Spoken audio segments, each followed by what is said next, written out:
de l'actualité, le rapport 2023 de l'OCLEI, l'Office central de lutte contre l'enrichissement illicite, a été remis aujourd'hui au président de la transition. 27 investigations ont été menées et 6 dossiers ont été transmis à la justice.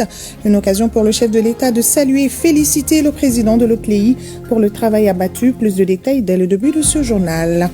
Le président de la transition a également reçu le vice-premier ministre russe en visite de travail dans notre pays. Il entame une série de visites dans les pays membres de l'AES.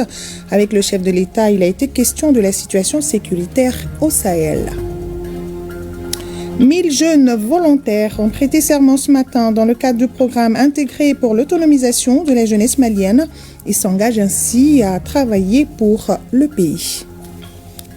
Et une station de jaugeage de camions-citernes vient d'être inaugurée à Sénou, un grand pas pour augmenter la capacité de jaugeage des camions-citernes. Voilà pour le sommaire. Bonsoir à tous et bienvenue dans la grande édition de ORTM1. Et à l'ouverture de cette édition, le président de l'Office central de lutte contre l'enrichissement illicite a remis ce matin son rapport annuel 2023 au président de la transition, c'est au Palais de Koulouba. L'année dernière, le CLEI a mené 27 investigations sur lesquelles 6 dossiers ont été transmis à la justice. Le président de l'OCLEI a d'autre part dénoncé la baisse des déclarations de biens à la Cour suprême, une soixantaine seulement enregistrées en 2023. La cérémonie de remise suivie par Siaka Konaté, Sidiki Balo et Delimakan Diabaté.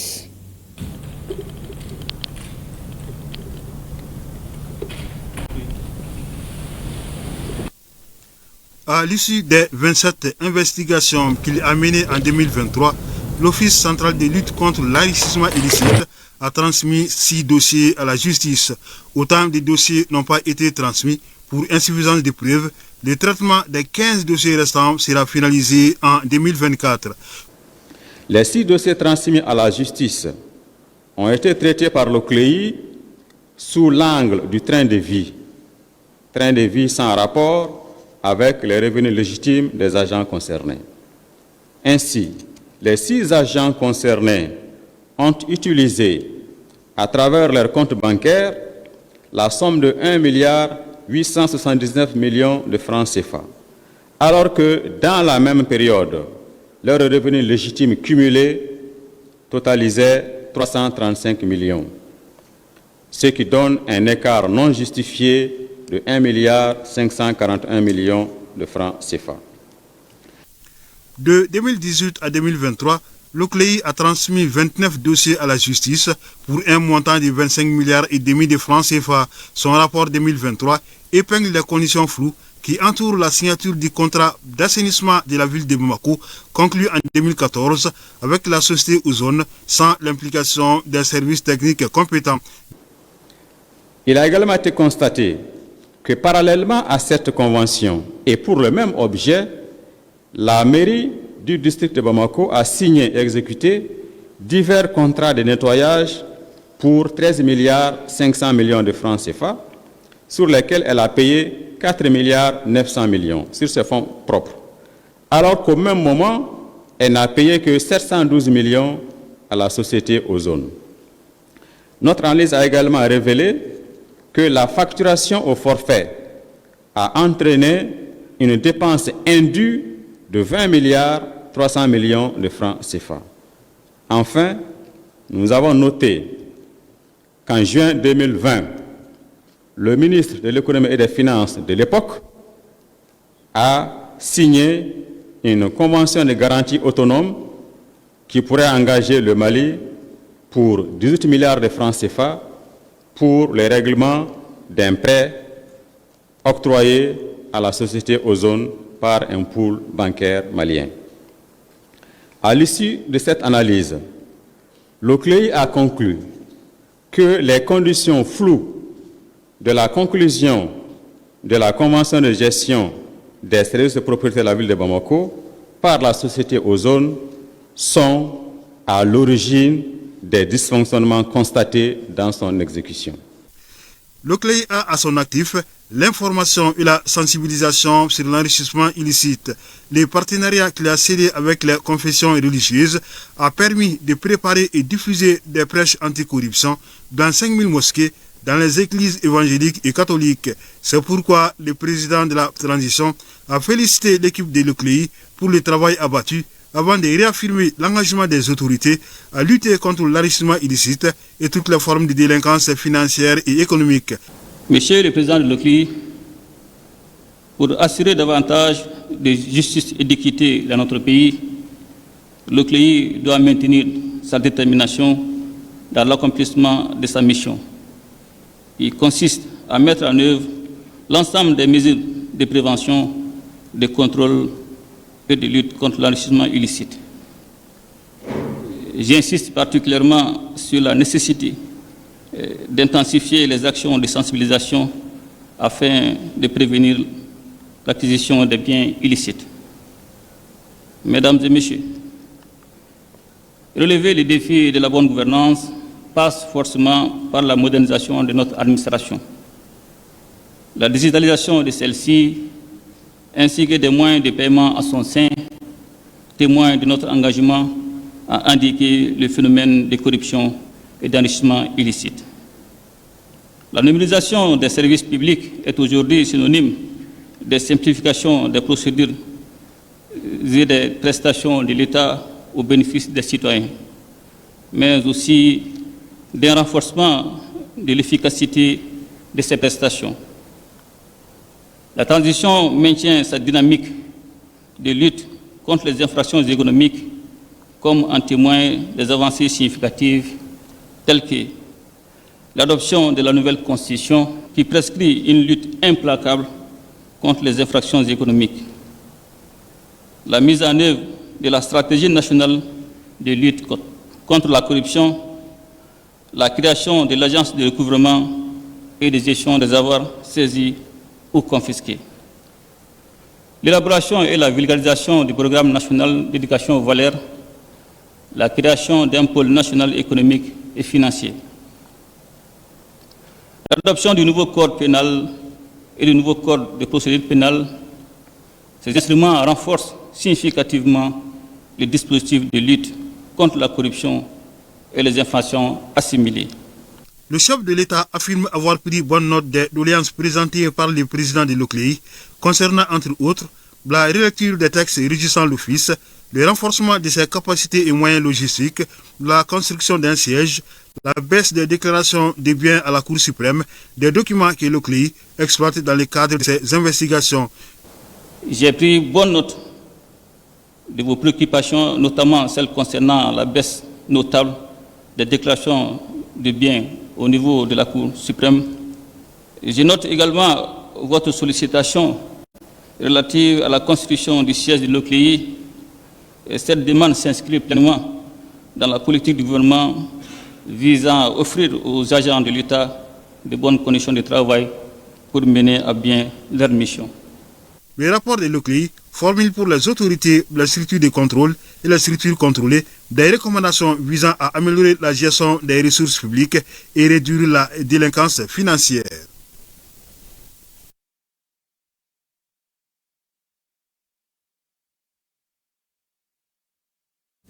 Et nous restons à Koulouba pour parler également de cette audience que le président de la transition a accordée au vice-premier ministre russe en visite de travail et d'amitié dans la capitale malienne.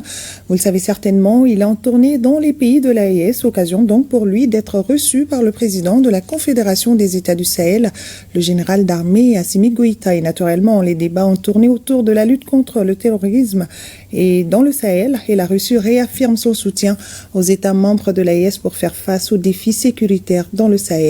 Plus de détails avec Tamsir Diabaté et Tayeb Adjaouyakoy. Le Mali et la Russie, des liens bilatéraux désormais caractérisés par une dynamique nouvelle. Oui, une dynamique basée sur un partenariat sincère et stratégique, conçu au raffermissement de leur coopération.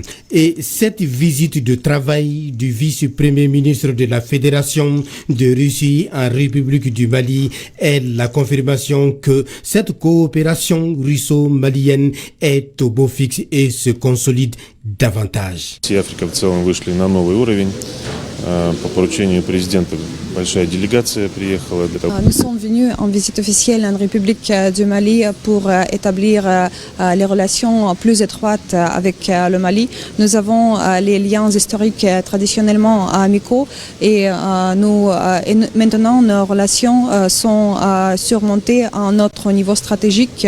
Et nous sommes venus d'après les instructions de notre président et nous planifions d'approfondir notre coopération pour consolider notre effort et la coopération entre nos deux pays. C'était un engagement qui a été pris par les deux chefs d'État, à savoir son Excellence le président Vladimir Poutine et son Excellence le général d'armée Assimi Goïta, président de la transition et chef de l'État de la République du Mali. La coopération avec la Russie remonte effectivement depuis aux indépendances du Mali. À l'époque, c'était l'URSS. Cette coopération a connu une nouvelle impulsion. Une impulsion qui nous a permis d'avoir des résultats tangibles, voire en matière de lutte contre le terrorisme, donc dans le domaine de la défense et de la sécurité. Et là, actuellement, la présence d'une forte délégation d'investisseurs russes est une autre nouvelle étape qui permet justement de renforcer les liens que nous avons avec la Fédération de Russie. Oui, la Russie plus que jamais déterminée à accompagner les États membres de la Confédération de l'Alliance des États du Sahel à relever les défis sécuritaires. Cette première étape de la tournée du vice-premier ministre russe dans les pays de la Confédération de l'Alliance des États du Sahel s'est soldée sur une note d'espoir. Безусловно, это сегодня тоже обсуждалось. Мы поддерживаем. Nous avons discuté ces questions et nous planifions d'approfondir nos relations avec le Mali, le Burkina Faso et le Niger en tant que ces pays sont très riches en ressources humaines et en ressources naturelles où nous voyons les perspectives pour la mise en œuvre de nos projets. Очень активно налаживать сотрудничество и инвестиционные проекты реализовывать.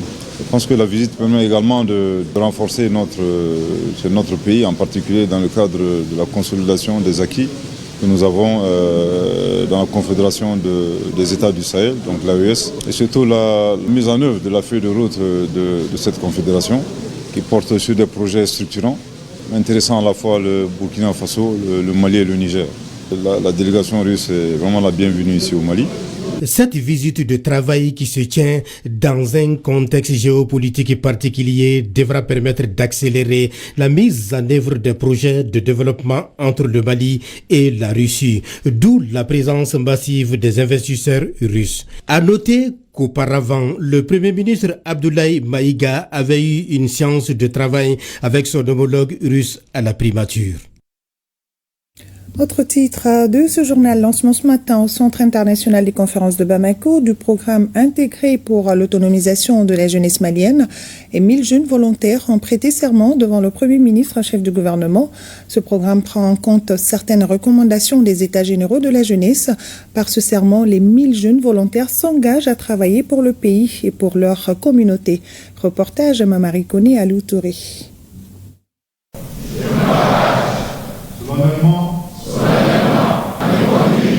Cette cérémonie de prestation de serment de 1000 jeunes volontaires nationaux devant le Premier ministre, chef du gouvernement, consacre le lancement des activités du programme intégré pour l'autonomisation de la jeunesse malienne PIAGEM. Il s'inscrit dans le cadre de la mise en œuvre de la stratégie globale du gouvernement et la politique nationale de la jeunesse, période 2022-2035.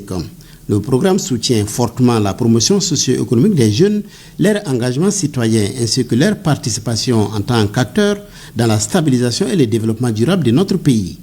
Le représentant du PNUD au Mali a réitéré la disponibilité et l'engagement du PNUD à continuer à soutenir les efforts du gouvernement. Le PIAGEM tel que conçu contribue à catalyser la participation active des jeunes à la transformation économique structurelle par l'extension des opportunités économiques pour les jeunes, leur insertion économique et professionnelle et leur implication dans la dynamisation du tissu industriel pour le développement de la chaîne de valeur pour la diversification de l'économie malienne. Pour la réussite de leur mission, le ministre de la Jeunesse et des Sports, chargé de l'instruction civique et de la construction citoyenne, a invité les jeunes à plus de courage et d'engagement, car le bénévolat permet d'apprendre et de grandir.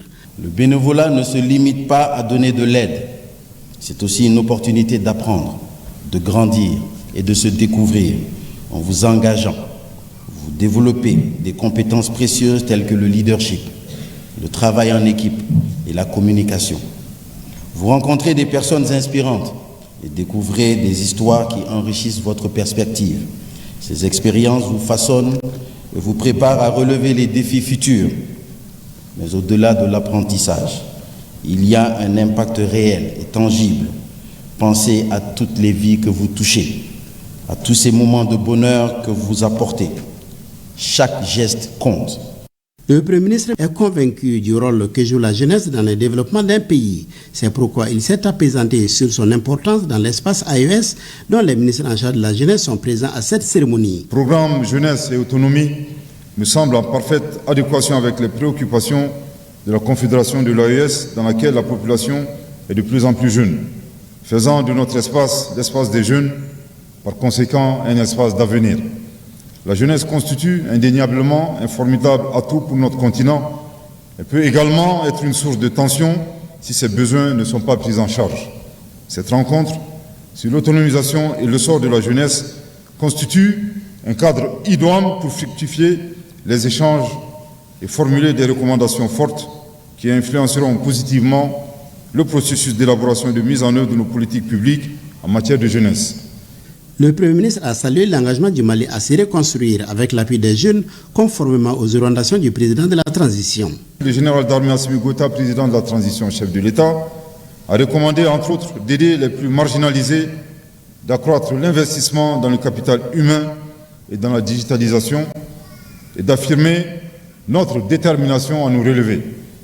Ces orientations fortes montrent à suffisance que les ministres chargés de la jeunesse de la Confédération AES se trouvent à un tournant historique pour apporter la riposte appropriée et offrir les chances à la jeunesse de prendre son destin en main et de conquérir le monde. En marge de cette cérémonie de prestation de serment, les directeurs généraux en charge du volontariat du Mali, du Burkina Faso et du Niger ont signé un plan d'action issu d'un mémorandum d'entente. À la faveur de ces mémorandums, les trois pays pourront désormais se donner la main dans la mise en œuvre des actions de volontariat au bénéfice des populations. Le nouveau Premier ministre, le général de division Abdoulaye Maïga, vient de respecter une tradition. Il a rendu une visite de courtoisie aux familles fondatrices de Bamako qui promettent d'accompagner le gouvernement de la transition dans la quête de la cohésion sociale et de vivre ensemble. À Nyarela, Bagadadji, tout comme à Dravela, des bénédictions ont été faites pour la stabilisation du pays. Les temps forts avec Mamari Koné et Aliou Touré. Les familles fondatrices de Bamako jouent un rôle prépondérant dans la vie sociopolitique de notre pays. Leur soutien, accompagnement et bénédiction sont très importants, voire indispensables pour les activités de développement de notre pays. D'où l'importance de cette visite de courtoisie dans les trois familles fondatrices de Bamako, à savoir les Nyaré de Nyarela, les Touré de Bagadadji et les Dravé de Dravela. C'est aux environs de 15 heures que le Premier ministre et sa délégation ont été accueillis dans le vestibule de la famille Nyaré à Nyarela, en commune 2 du district de Bamako, par le patriarche Mamoutou Nyaré, entouré par les membres du vestibule. Le Premier ministre est venu les saluer et solliciter leur bénédiction pour la cohésion entre les Maliens. Le vestibule a promis d'accompagner le chef du gouvernement. La deuxième étape de la visite de courtoisie, c'est au vestibule des Touré à Bagadadji, sous la houlette du patriarche Mamadou Touré. Même message, solliciter l'appui et le soutien des légitimités dans la stabilisation du pays et le vivre ensemble. Le Premier ministre est enfin rendu dans le vestibule des Dravé à Dravela. Mandou Touré et ses frères se sont réjouis de la nomination du général de division Abdoulaye Maïga à la primature avant de saluer la libération de la ville de Kidal. À chacune de ces étapes, le chef du gouvernement a remis des noix de cola et une enveloppe aux légitimités. Les familles fondatrices de Bamako ont demandé aux autorités de se donner la main pour la bonne marche de la transition. À toutes les étapes, des bénédictions ont été faites pour le Premier ministre, le président de la transition et tout le Mali. Demain, samedi 30 novembre 2024, un grand rendez-vous au CICB. Il s'agit du Bazar diplomatique première édition. L'événement se veut un espace d'échange, de partage, mais aussi d'exposition de richesses culturelles de différents pays. Cette foire est organisée par le Club des ambassadeurs accrédités au Mali en collaboration avec le ministère en charge de la culture.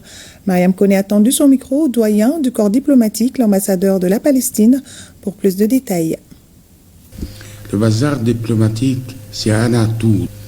Parce que dans la diplomatie, on dit tout le temps, si on doit réussir dans son travail doit être connu par la population. Déjà pour la première édition d'avoir 29 ambassades, c'est une réussite pour nous au niveau de l'organisation.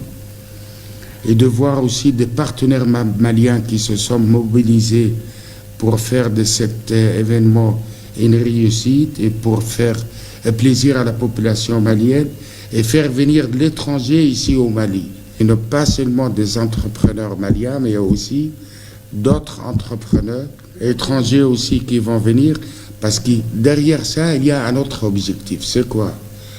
C'est de renforcer l'échange commercial entre les entreprises maliennes et les entreprises étrangères. Vous voyez? Et faire connaître le produit malien aussi.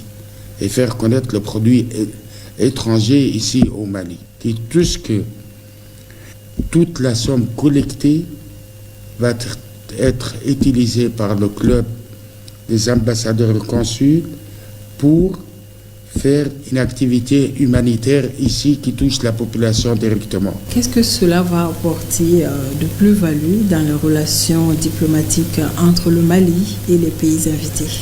Nous sommes convaincus que ça aide beaucoup à renforcer les liens d'amitié et à faire disparaître les barrages artificiels qui sont créés par les circonstances à cause de manque de contact ou à cause de méconnaissance de l'autre. Un rendez-vous à ne pas manquer. Les œuvres sociales du président de la transition pour le bien-être des populations se poursuivent dans la région de Kayes. Le conseiller spécial du chef de l'État chargé des œuvres sociales a procédé à l'inauguration de l'école de Negebatabali, j'y arrive, dans le cercle de Bafulabé. Un reportage de Brahima Daoud.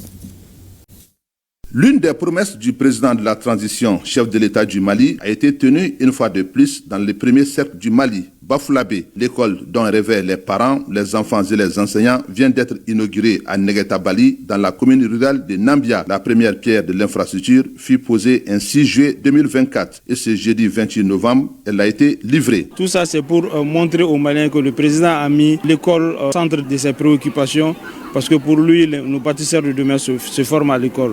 C'est dans ce cadre-là que les œuvres sociales sont là aujourd'hui. On l'a dit, les œuvres sociales vont continuer à se diversifier. Hier, on était à la pose des lampadaires. Aujourd'hui, on est là à l'inauguration de 6 salles de classe équipées de 150 tables bancs, d'une direction magasin, d'un bloc de latrine et d'une clôture. Tout ça, c'est pour que les enfants puissent étudier dans de meilleures conditions. Le maire de la commune rurale de Nambia et le chef de l'exécutif régional n'ont pas caché leur satisfaction. Je vous rappelle que l'école de Negetabali, construite en banco depuis des années, était pratiquement dans un état de délabrement total. Aujourd'hui, toutes ces difficultés sont devenues les mauvais souvenirs. Tout ce qui vient d'être fait au niveau de la région contribue au développement de la région, contribue au bien-être de nos populations.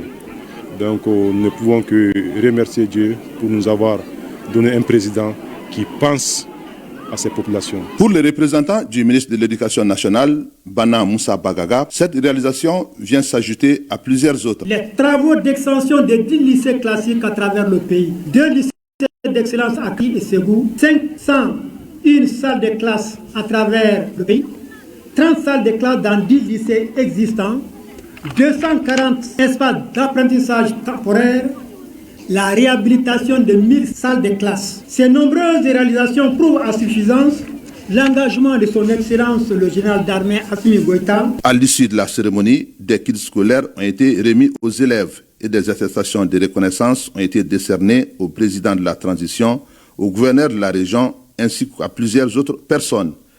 Voilà, l'école de Negetabali vient d'être inaugurée. Parlons également de cette campagne de sensibilisation et de communication sur la migration irrégulière. Elle vise à conscientiser les jeunes sur les inconvénients de la migration irrégulière pendant un mois sur toute l'étendue du territoire national. Des rencontres seront organisées pour attirer l'attention des jeunes sur les dangers de la migration irrégulière. Le point avec Abdelkarim Kaba. Jeunes du Mali, notre Eldorado est ici au Mali et nulle part ailleurs. C'est en ces termes que le ministre des Maliens établi à l'extérieur et de l'intégration africaine, Moussa Ag Atayer, a lancé la campagne de sensibilisation et de communication sur la migration irrégulière. Il est impératif pour les migrants les États d'origine et les États de destination d'inscrire toutes leurs entreprises dans la logique de la migration légale afin de mieux garantir le respect de la dignité humaine. C'est tout le sens de notre combat d'aujourd'hui, tout comme il est de notre responsabilité de créer des emplois pour les jeunes et des conditions propices. L'État du Mali est aidé dans ce sens par l'Organisation internationale pour les migrations, OIM. Un autre pilier essentiel de notre action est la promotion de la migration circulaire, permettant à nos jeunes de voyager en toute sécurité, de travailler dignement et de voir leurs droits respectés. Ce modèle gagnant-gagnant pour les États et bénéfique pour les migrants et leurs familles constitue un levier stratégique pour le développement. Croire aux potentialités du pays et en soi-même, c'est déjà un début de solution. Si les jeunes pouvaient comprendre tout ce que nous trouvons à l'extérieur, ce que nous acceptons là-bas, si nous les acceptons au Mali, je vous assure que nous pouvons réussir aussi. Parce qu'en partant aveuglement, on ne sait même pas ce qu'on va faire. C'est donc parti pour un mois de sensibilisation et de communication sur les risques et dangers de la migration irrégulière. La campagne qui sillonnera tout le pays sera animée par des conférences, des projections et des causeries débats avec les jeunes. Inauguration de la station de jaugeage de camions-citernes de l'Agence malienne de météorologie, bâtie sur un hectare à Ségou. Cette station va sans nul doute augmenter la capacité de jaugeage des camions-citernes. Les détails avec Bemba Sibi. Face à l'augmentation du trafic de camions-citernes, il était impératif pour l'Agence malienne de météorologie de renforcer ses capacités de contrôle pour désengorger l'unique site de Dialagrobougou. C'est désormais chose faite avec l'inauguration de la nouvelle station de jaugeage de camions-citernes. La station est dotée d'un système de surveillance moderne. Le jaugeage consiste à déterminer la capacité volumique des camions-citernes et de délivrer le certificat de jaugeage attestant la mesure effectuée. Donc c'est avec ce certificat que le transporteur s'approvisionne auprès des dépôts en hydrocarbures. Le jaugeage est très important car si le niveau normal du chargement n'est pas respecté, ça peut être source d'incendie. Également au niveau de l'administration douanière, le certificat de jaugeage est utilisé pour leur procédure administrative. Pour l'agence elle-même, ça va permettre bien sûr d'accroître ses ressources propres. Bâtie sur une superficie d'1 hectare pour un coût de réalisation de 400 millions de francs CFA, la station permet à l'Agence malienne de météorologie d'assurer correctement sa mission de contrôle, ce qui permet de veiller au respect des normes et lutter contre la fraude. La promotion des produits de qualité est indispensable pour assurer le bien-être de nos populations. La fraude, les contrefaçons, la concurrence déloyale constituent des menaces pour notre économie. Et le gouvernement a le rôle et la responsabilité d'envisager des réformes et des politiques publiques pour assurer une saine concurrence entre tous les agents économiques de notre pays. La station va contribuer à la mise en place d'un environnement concurrentiel équitable dans le secteur du commerce d'hydrocarbures, car le système de surveillance du carburant est conçu pour veiller au respect des normes nationales et empêcher la fraude. Voilà, la station de jaugeage de camions est bâtie sur un hectare à Sénou et non à Ségou. Tenue du 2e congrès national de pneumologie et d'allergologie, l'initiative vise à réfléchir sur les solutions pour faire face aux maladies infectieuses qui sont de plus en plus diagnostiquées, d'où le choix du thème maladies broncho-pulmonaires, allergiques et cancéreuses. Boubacar Bablin Touré.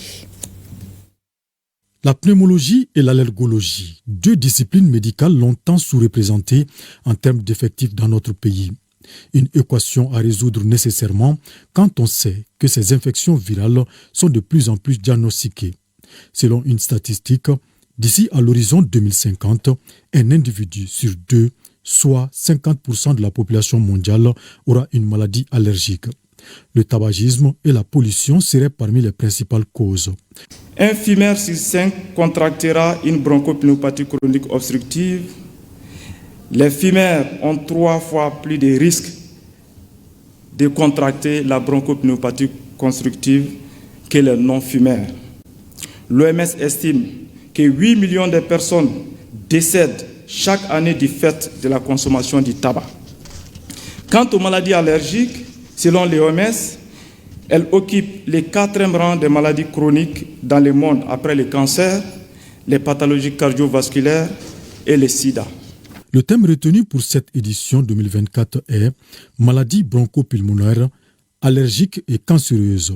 La pneumologie malienne est bien consciente qu'elle doit évoluer en fonction de l'avancée des progrès scientifiques, mettre ses connaissances à jour, et cela dans l'intérêt suprême des personnes malades et de la santé publique, tel que le prévoit l'article 2 du Code de la déontologie. Nous entendons de cette rencontre des orientations, des stratégies et des mesures visant à améliorer le savoir-faire des médecins pour promouvoir la pneumologie au Mali, en particulier, et en Afrique en général.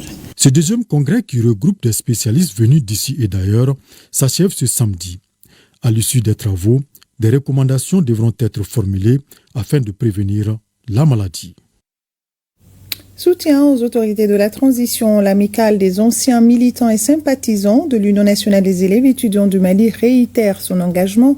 C'était au cours d'une conférence de presse. Les efforts consentis par les autorités de la transition, notamment sur le plan sécuritaire, ont été évoqués. On en sait plus avec Tchemogo Konati. Soutien indéfectible de l'amicale des anciens militants et sympathisants de l'Union nationale des élèves et étudiants du Mali à la transition. Cette organisation de la société civile dit suivre avec intérêt les actions que mènent les autorités, des actions au premier rang desquelles la sécurité. Par exemple, la prise de Kidal, qui l'aurait cru?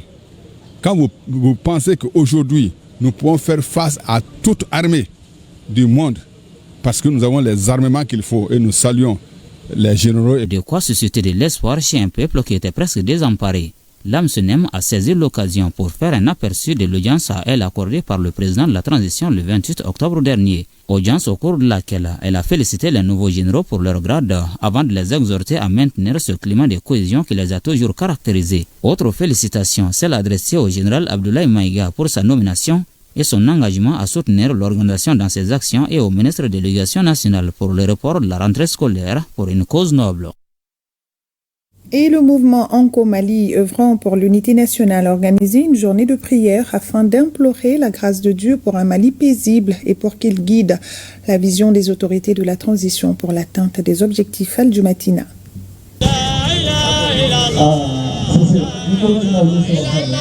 Mobilisation devant le stade du 26 mars en ce vendredi saint pour prier et faire des bénédictions pour le pays et pour les autorités de la transition.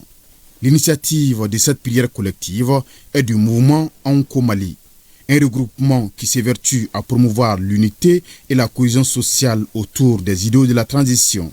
Depuis la constitution de Anko Mali, un seul mot prévaut: la paix, l'unité nationale, la cohésion nationale. Et cette paix et cette cohésion nationale semblent être incarnées par le général Assimi Goïta. Donc cette cérémonie vise à faire des bénédictions pour le Mali en tant que pays, pour les Maliens et pour l'armée malienne. Hier déjà, il y a eu des récitations de Coran dans les principales mosquées de la capitale. Aujourd'hui donc, il s'agit de faire des fatihas, il s'agit d'exhorter les Maliens à l'unité nationale, à la cohésion nationale. Les leaders religieux présents à cette activité ont formulé des vœux et renouvelé les intentions pour un Mali de paix, prospère, cela sous la direction des autorités de la transition. Et à Kita, le ministre des Affaires religieuses, du culte et des coutumes a inauguré un château d'eau. Ce château répondra aux besoins en eau potable des pèlerins catholiques de Kita. De Kita, Mahamadou Alioubari pour ORTM 1. Pour ce 53e pèlerinage chrétien catholique à Kita, le premier acte du ministre des Affaires religieuses, du culte et des coutumes a été l'inauguration d'un château d'eau à la cité des pèlerins chrétiens.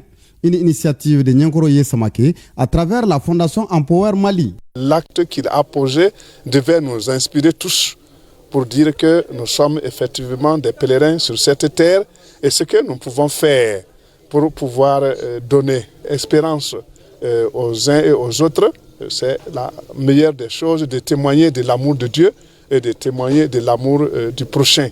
Je suis d'autant plus heureux. Déjà en 2021, la programmation par rapport à l'ère du pèlerinage était de 4 forages.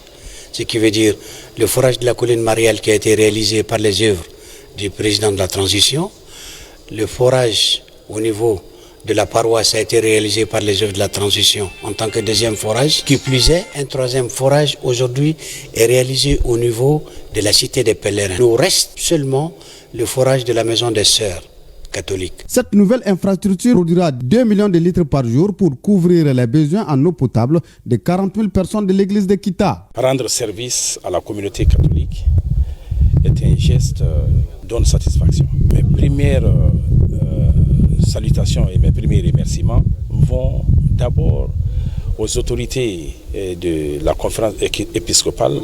C'est l'occasion qu'ils m'ont offert pour servir et de faire un forage ici pour que les pèlerins puissent boire de l'eau à leur soif. Aujourd'hui, l'exécution est une réalité, le forage est là. Et c'est là, après les autres forages que le président de la transition, le général d'armée Assimi Goïta, a donné aussi à la communauté catholique de Kita. Tout cela dénote du patriotisme, des dons de soi, de servir étant dirigeant. Diriger, c'est servir. La communauté chrétienne, tout comme le président du Haut Conseil islamique, s'est réjoui de la donation de la paroisse de ce forage moderne. C'est pourquoi le donateur Nyankoroye Samake a été salué à la hauteur de son œuvre pour Kita.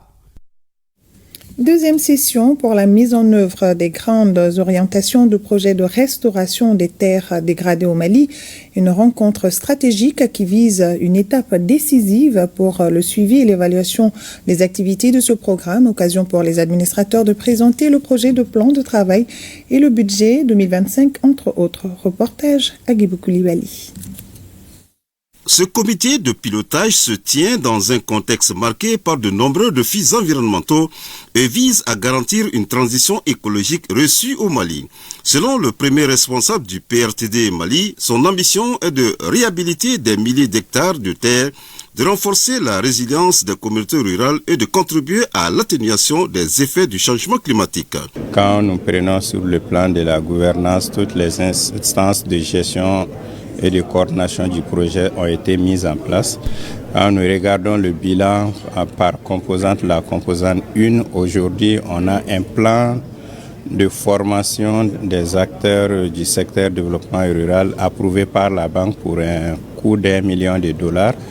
Sur le titre de la composante 2, nous avons des contrats signés pour les travaux de dragage et le curage des sédiments sur la voie d'accès des bateaux au niveau de Mopti. Nous avons une activité très importante à Kona, qui est le surcreusement du chenal d'amener d'eau au port de Kona. Aujourd'hui, les pinasses ne peuvent plus arriver au niveau de ce port à cause de l'ensablement. La ministre en charge se réjouit déjà des résultats obtenus en 10 mois par le PRTD. Sur prévision budgétaire corrigée de 14 milliards 77 211 350 francs CFA, le projet a fait une réalisation totale de 4 milliards 46 250 639 au 31 octobre 2024. Soit un taux d'exécution de 34,43%.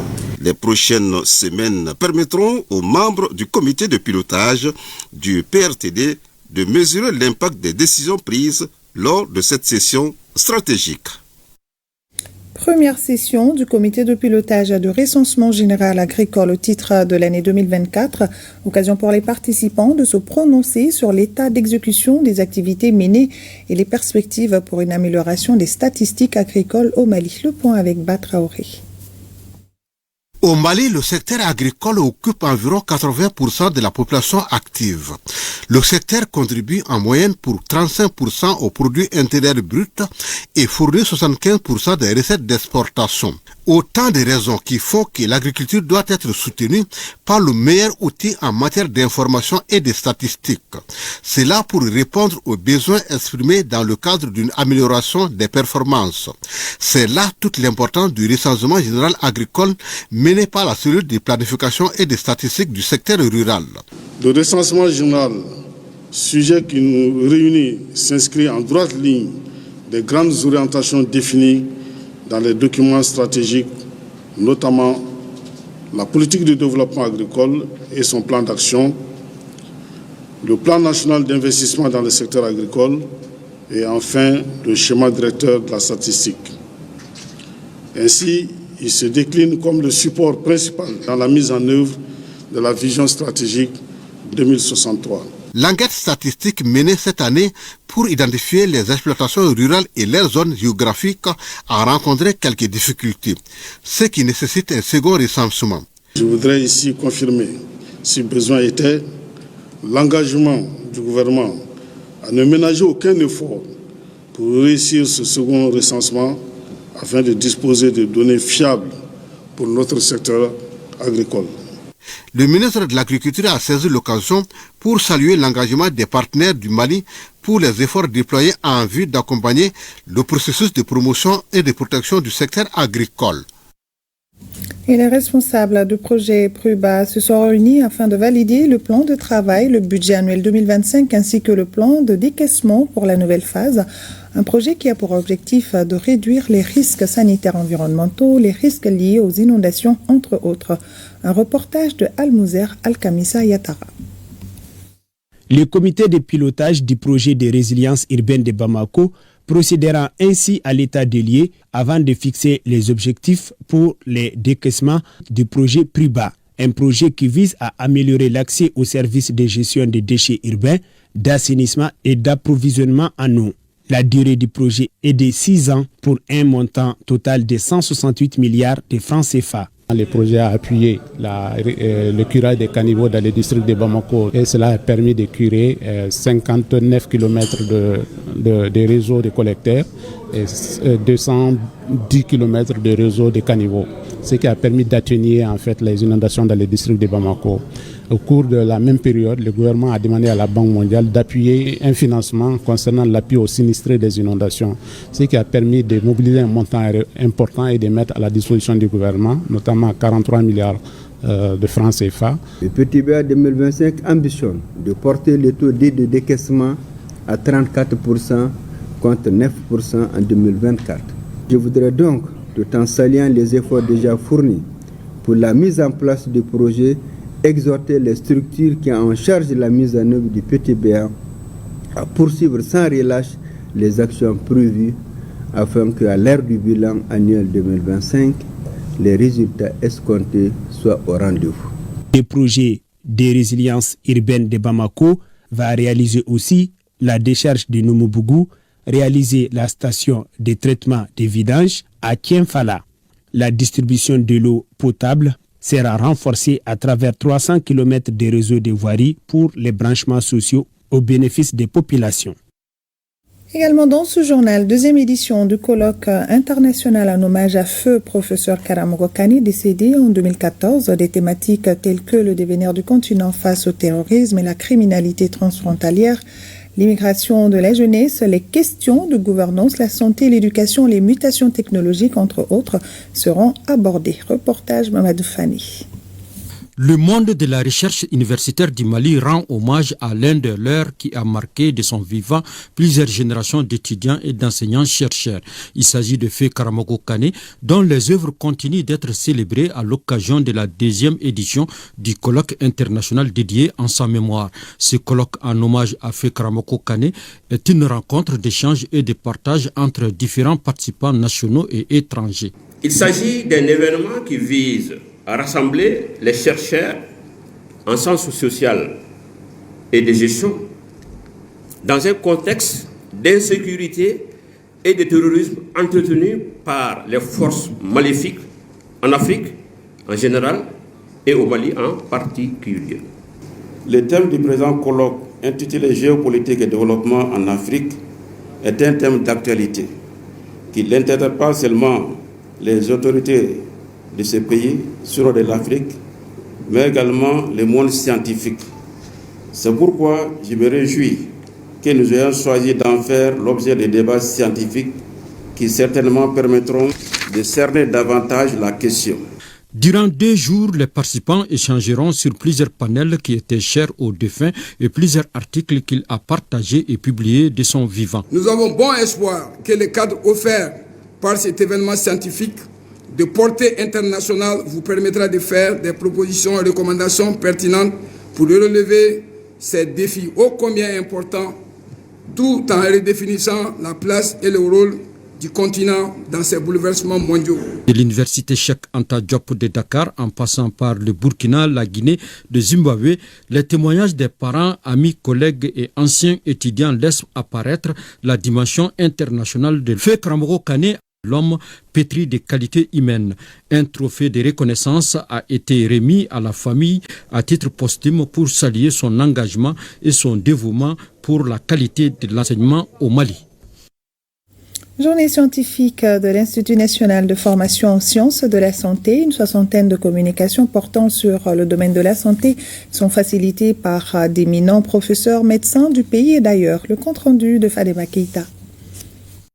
Les éminents conférenciers, chercheurs dans différents domaines de la santé, étudiants et participants à cette première édition des journées scientifiques de l'Institut national de formation en sciences de la santé sont répartis entre 3 salles. Les officiels assistent à des séances de démonstration des étudiants en sciences de la réadaptation.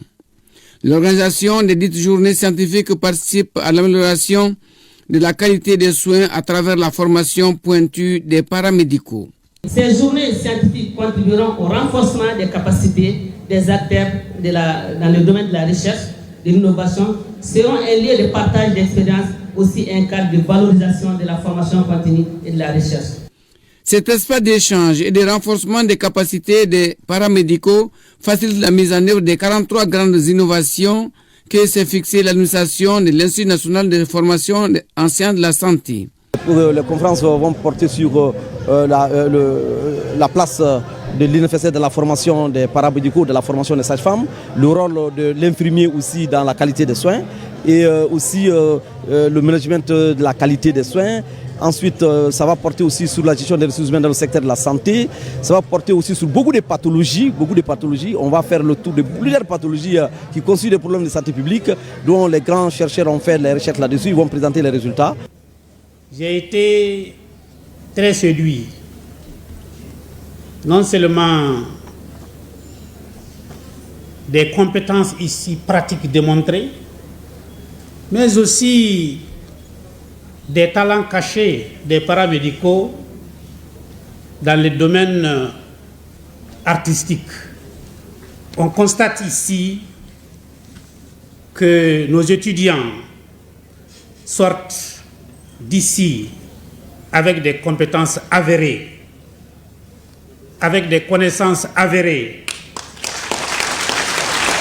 avec des capacités réelles à résoudre les problèmes quotidiens des populations du Mali. Cette première édition scientifique a pour finalité de mettre en œuvre les résultats des recherches présentées et apprendre la recherche aux jeunes chercheurs. Renforcement de capacité également des agents de la Direction générale du commerce et de la concurrence. Ils doivent maîtriser les méthodes comme la lutte contre le blanchiment des capitaux et la lutte contre le financement du terrorisme. Nous retrouvons Batraoré. Le spécialiste des questions financières définit le blanchiment d'argent comme tout moyen de légaliser ou de légitimer des fonds à origine illicite.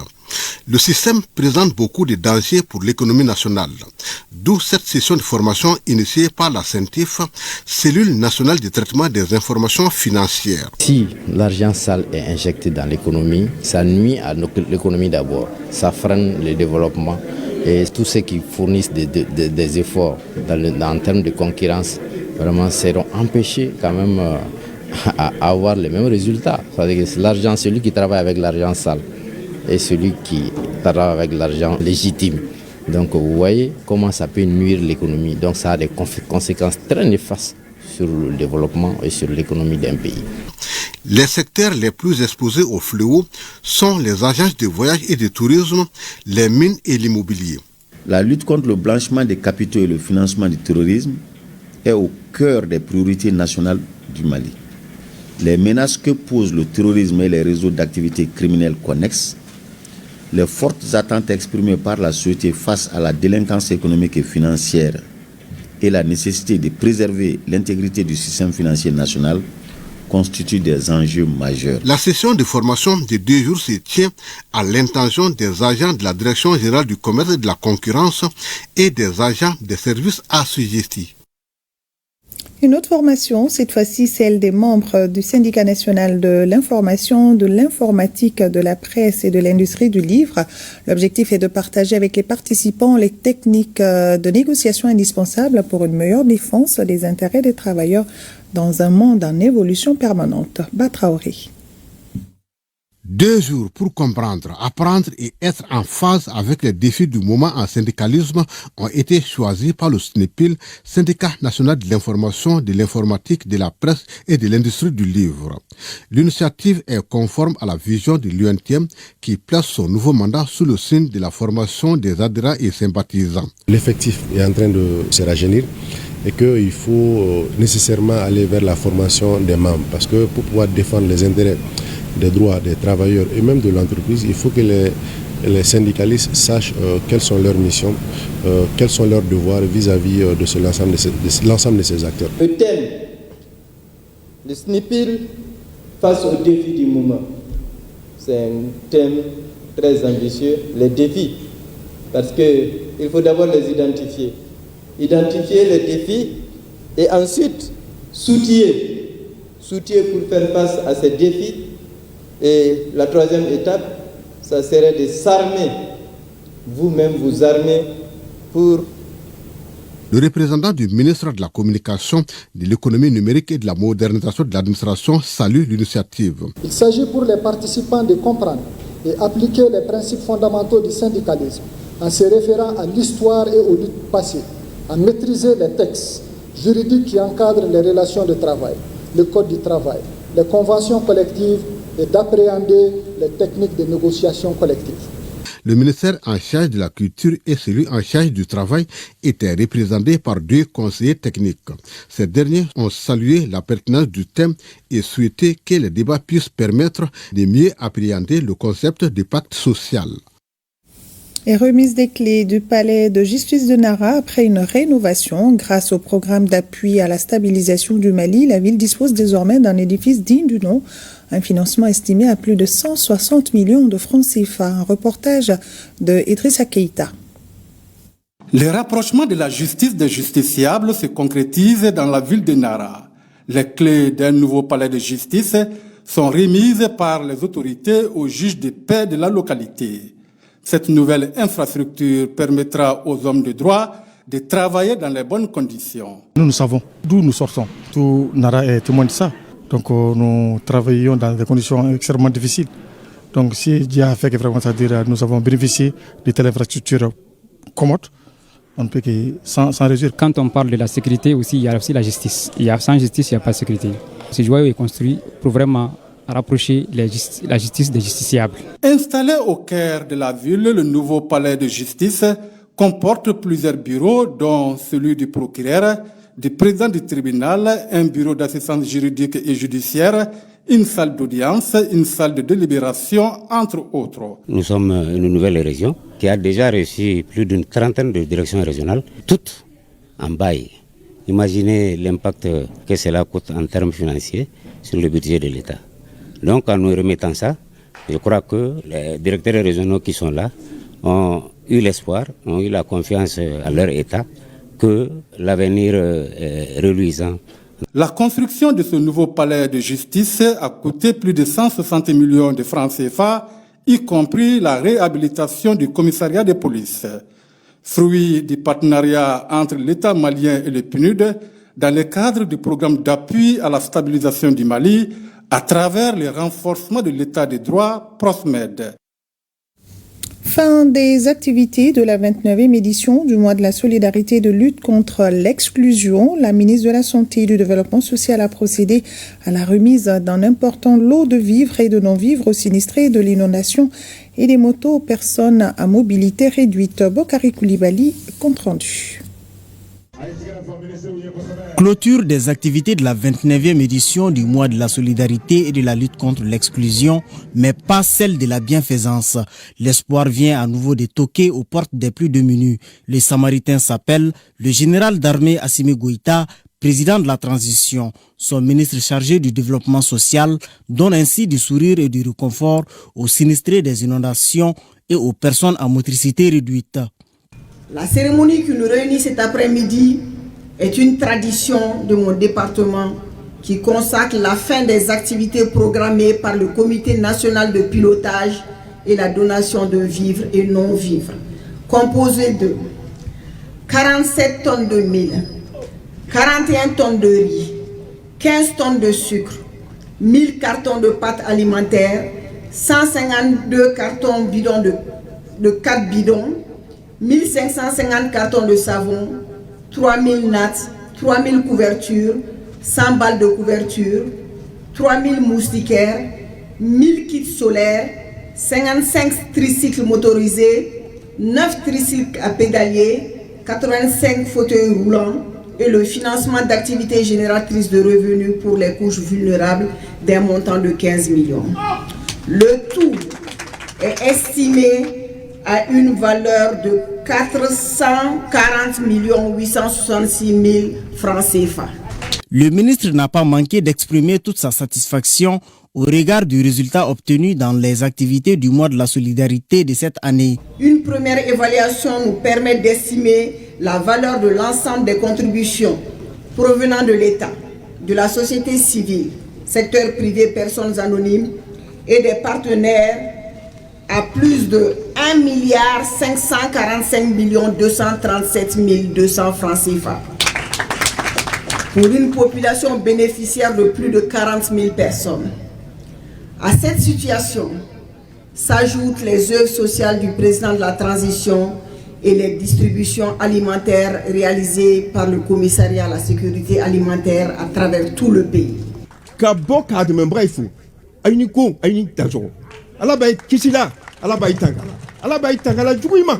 Le ministre Assa Badjalo a mis à profit cette cérémonie pour reconnaître les nombreux efforts consentis par ses collègues et d'autres mécènes dans le cadre de cette 29e édition du mois de la solidarité et de la lutte contre l'exclusion.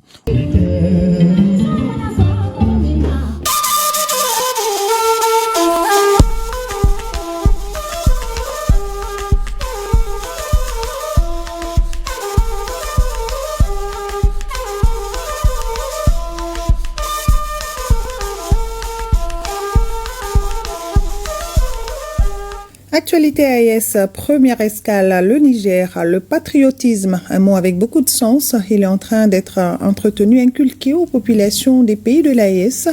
On en parle ce soir avec notre confrère du Niger, Issé Ousmane Mahamat. Lorsqu'on s'engage, soi-même, on donne tout ce qu'on a de meilleur. C'est toi qui peux savoir ce que tu as de meilleur à donner.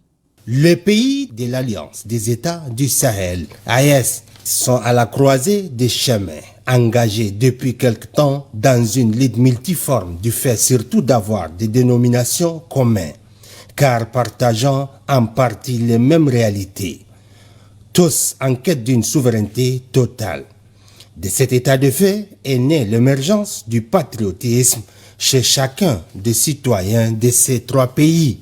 Il faut qu'on arrive à faire véritablement de cette zone le tombeau de l'impérialisme et pour toujours. Le patriotisme au sens définitionnel se mesure à travers l'attachement qu'on a pour son pays. Le patriotisme est celui qui aime son pays et est prêt à le servir. L'AES est en train de montrer le prototype de modèle que la CEDEAO devait, a promu et n'a pas pu faire. Elle nous a dit qu'elle voulait nous amener à une CEDEAO des peuples. Ça n'a pas été. Il ne peut plus avoir de demi-tour dans cette cause. Le patriotisme, entre autres, a un visage jeune et urbain. Le pays reste en réalité notre seul héritage, notre même héritage, qui que nous soyons et quelle que soit notre conviction quelconque, différemment définie des autres. Dans tous les cas, le pays appartient à nous et on est obligé de l'entretenir et de cultiver l'intérêt général. Les patriotes mesurent en partie le droit et le devoir que les citoyens ont envers l'État. À titre d'exemple, le paiement des impôts et des taxes, la contribution au Fonds de solidarité pour la sauvegarde de la patrie, entre autres, sont des actes qui contribuent à l'amour des bons patriotes.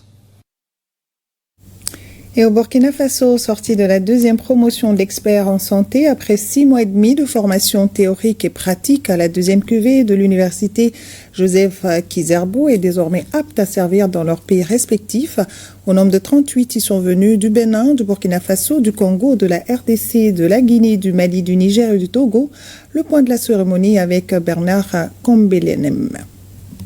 Avec ces parchemins, ils sont désormais des experts en fièvre hémorragique virale, arbovirose et autres épidémies émergentes et réémergentes en Afrique.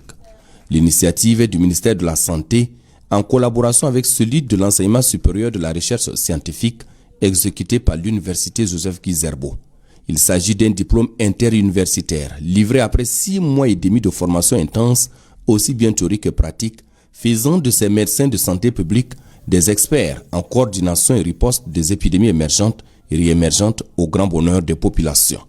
Nous avons été soumis à un riche programme virtuel d'enseignement pluridisciplinaire dispensé par des facilitateurs chevronnés et pétris d'expérience. À ce programme virtuel s'est adjoint une phase pratique de 2 semaines qui a permis aux étudiants que nous sommes d'avoir des connaissances pratiques authentiques qui nous permettront sans doute d'être aptes à répondre efficacement à tout type d'épidémie dans nos pays respectifs. Venus du Bénin, du Burkina Faso, du Congo-Brazzaville, de la Guinée, du Mali, du Niger, de la République démocratique du Congo et du Togo, la cuvée 2024 compte 38 impétrants, dont 11 femmes. Vous êtes les piliers de nos systèmes de santé et vous devez agir avec professionnalisme, rigueur, pour relever les défis qui nous assaillent. Le diplôme interuniversitaire en fièvre hémorragique virale, arbovirose et autres épidémies émergentes et réémergentes en Afrique a été institué en 2020 à l'université Joseph Kizerbo avec l'accompagnement financier et technique de l'Organisation mondiale de la santé. Et depuis, ils sont une 60aine d'enseignants-chercheurs d'Afrique et d'Europe qui s'occupent de la formation des apprenants. L'ambassadeur du Niger en République fédérale du Nigeria a rencontré les chefs des missions diplomatiques de la Confédération des États du Sahel. Ce cadre de concertation et de coordination des actions diplomatiques des 3 pays élargis au conseil militaire et experts politiques a été une occasion pour les participants de passer en revue plusieurs sujets intéressant la vie de leur organisation commune. Un reportage de Amadou Sankari. Au cours de ce cadre de concertation et de coordination des actions diplomatiques des 3 pays à Abuja, les participants ont passé en revue les activités menées dans chacun des pays membres en vue de l'opérationnalisation et de la consolidation de la Confédération. Dans un second temps, la réunion a eu des échanges approfondis sur les éventuels impacts politiques, diplomatiques, sociaux, sécuritaires et en matière de développement du retrait des 3 pays de l'AES de la CEDEAO. C'est dans ce cadre qu'un groupe de travail a été mis en place afin d'approfondir davantage la réflexion stratégique et faire des recommandations opérationnelles concernant les enjeux majeurs futurs liés à cette question. Enfin, le cadre de concertation a discuté des avantages comparatifs de la Confédération AES ainsi que sa plus-value au niveau de la géopolitique sous-régionale, sans oublier la poursuite des activités de renforcement des relations fonctionnelles avec les représentants des pays institutions partenaires stratégiques présents ici à Abuja.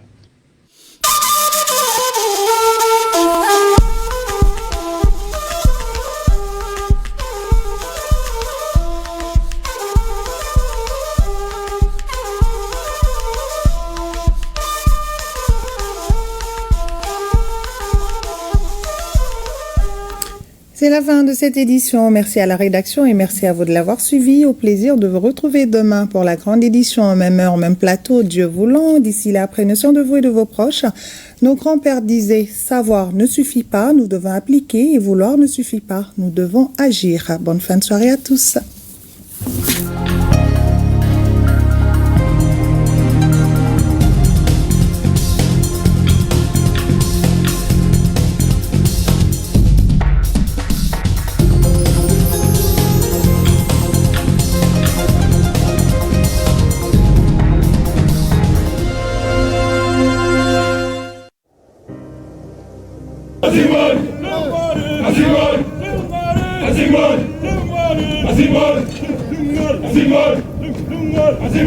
Nous laissons derrière nous tout ce que nous avons de plus cher. Enfants, épouses, amis, pères et mères. Fièrement, nous répondons à l'appel du devoir. Pour que les déplacés et les réfugiés rentrent à la maison. Pour que nos enfants reprennent